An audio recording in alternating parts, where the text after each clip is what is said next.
Ang unang pagbasa mula sa aklat ni Propeta Ezekiel.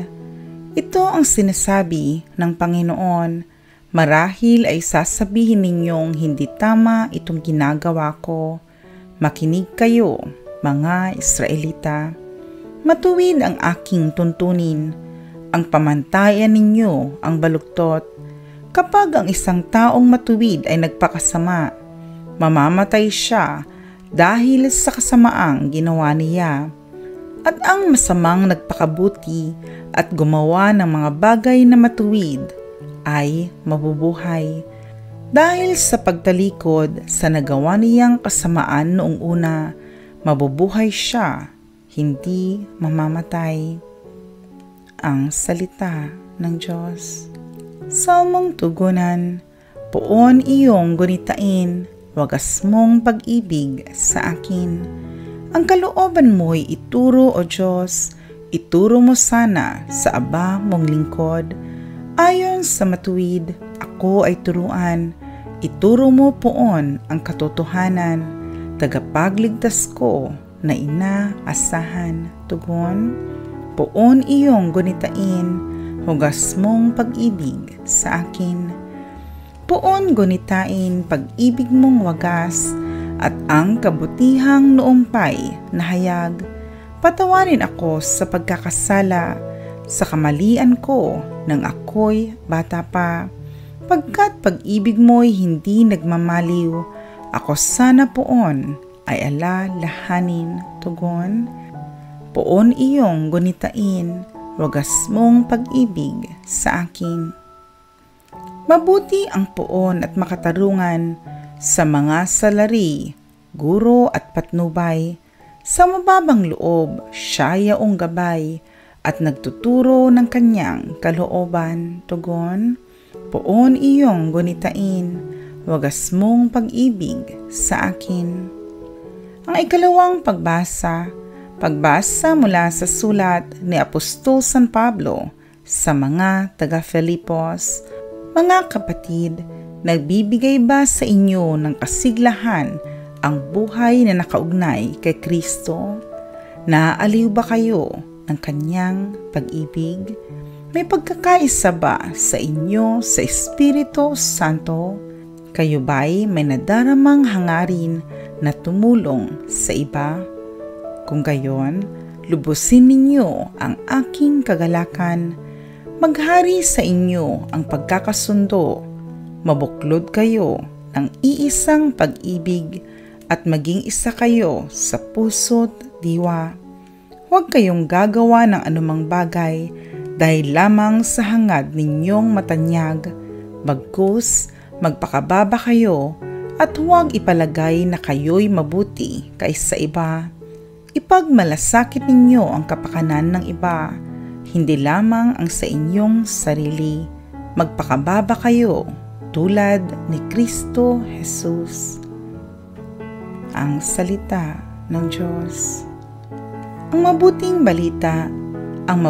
balita ng Panginoon ayon kay San Mateo. Noong panahong iyon, sinabi ni Jesus sa mga punong saserdote at mga matatanda ng bayan, ano ang palagay ninyo rito? May isang tao na may 2 anak na lalaki. Lumapit siya sa nakatatanda at sinabi, "Anak, lumabas ka at magtrabaho sa ubasan ngayon." "Ayoko po," tugon niya. Ngunit nagbago ang kanyang isip at siya ay naparoon. Lumapit din ang ama sa ikalawa at gayon din ang kanyang sinabi. "Opo," tugon nito, ngunit hindi naman naparoon. Sino sa dalawa ang sumunod sa kalooban ng kanyang ama? Ang nakatatanda po, sagot nila. Sinabi sa kanila ni Jesus, "Sinasabi ko sa inyo, ang mga publikano at masasamang babae nauuna pa sa inyong pasakop sa paghahari ng Diyos. Sapagkat naparito sa inyo si Juan at ipinakilala ang matuwid na pamumuhay at hindi ninyo siya pinaniwalaan, ngunit pinaniwalaan siya ng mga publikano at ng masasamang babae.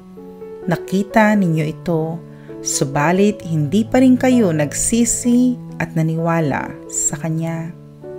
Ang mabuting balita ng Panginoon. Panalangin ng bayan. Panginoon, dinggin mo kami.